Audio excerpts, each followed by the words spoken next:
Jam menunjukkan pukul 8 malam. Besok pagi, tugasmu harus dikumpulkan. Kamu membuka laptop dan menatap layar yang masih kosong. Lalu kamu berpikir, aku masih punya banyak waktu.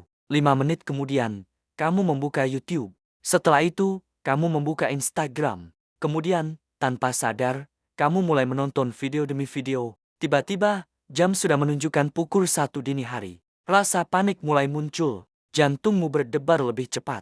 Kamu menatap tugas yang belum tersentuh sedikit pun dan berkata kepada diri sendiri, kenapa aku selalu begini? Kenapa aku sangat malas? Namun, tunggu sebentar. Bagaimana jika masalahnya bukan karena kamu malas? Bagaimana jika selama ini kamu salah memahami dirimu sendiri? Menurut psikolog Timothy Pychyl, salah satu peneliti terkemuka mengenai procrastination atau perilaku menunda pekerjaan bukanlah masalah manajemen waktu. Menunda pekerjaan lebih berkaitan dengan cara kita mengelola emosi yang tidak nyaman, seperti rasa cemas, takut gagal, bingung, atau merasa kewalahan. Bayangkan kamu harus mengerjakan skripsi, membuat laporan penting, atau memulai sebuah proyek besar.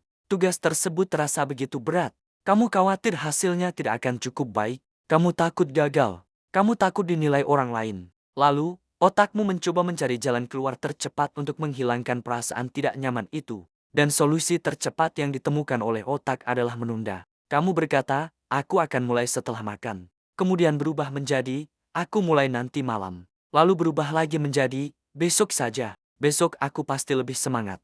Masalahnya, rasa lega yang kamu rasakan saat menunda hanyalah sementara. Beberapa jam kemudian, rasa bersalah mulai muncul. Tenggat waktu semakin dekat. Kecemasan semakin meningkat. Akibatnya, kamu justru semakin sulit untuk memulai pekerjaan tersebut. Inilah yang disebut sebagai siklus procrastination. Semakin kamu menunda, semakin besar tekanan yang kamu rasakan. Semakin besar tekanannya, semakin kuat pula keinginan untuk menunda lagi. Penelitian yang dilakukan oleh Piers Steel pada tahun 2007 menunjukkan bahwa sekitar 80 hingga 95% mahasiswa secara rutin melakukan procrastination. Bahkan, sekitar setengah dari mereka menganggap perilaku tersebut sebagai masalah serius dalam kehidupan mereka. Artinya, jika kamu sering menunda pekerjaan, kamu tidak sendiri. Lalu, bagaimana cara mengatasinya? Pertama, berhentilah menunggu motivasi datang. Banyak orang berpikir, aku akan mulai ketika sudah merasa semangat. Padahal, kenyataannya seringkali justru sebaliknya. Motivasi tidak selalu datang terlebih dahulu. Dalam banyak kasus, motivasi muncul setelah kita mulai bertindak. Karena itu, jangan memaksakan diri untuk langsung menyelesaikan pekerjaan yang besar. Mulailah dari langkah yang sangat kecil. Jangan berkata, aku harus mengerjakan skripsi selama 3 jam. Sebaliknya, katakan, aku hanya akan membuka laptop. Atau, aku hanya akan menulis 1 paragraf. Terkadang, bagian tersulit dari sebuah pekerjaan bukanlah mengerjakannya. Bagian tersulit adalah memulainya. Kedua, berhentilah memberi label negatif kepada diri sendiri. Jangan terus-menerus mengatakan, aku pemalas. Karena semakin sering kamu mengatakannya, semakin kamu mempercayainya. Cobalah bertanya kepada dirimu sendiri, perasaan apa yang sebenarnya sedang aku hindari? Apakah kamu takut gagal? Apakah kamu takut hasil pekerjaanmu tidak sempurna? Ataukah kamu sedang merasa lelah dan kewalahan? Ketika kamu memahami emosi yang ada di balik perilaku menunda, kamu akan lebih mudah menemukan solusi yang tepat. Jadi, lain kali ketika kamu kembali menunda pekerjaan dan mulai menyalahkan diri sendiri, ingatlah satu hal. Mungkin kamu bukan orang yang malas.